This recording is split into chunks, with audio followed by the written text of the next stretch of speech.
ఎవరితో మాట్లాడుతున్నావే? అమ్మతో మాట్లాడుతున్నానండి.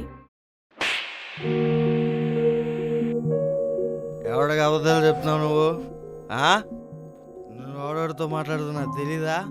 లేదండి, నిజంగానే అమ్మతో ఇలా నవ్వడా?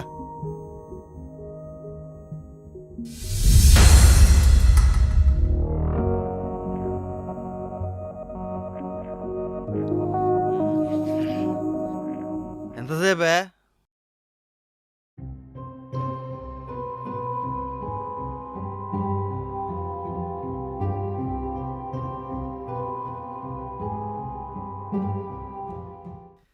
ఏంటి ఇది? అంటే నేను ఇప్పుడు గడ్డి తినాలా? చికెన్ ఉండమని చెప్పా కదా.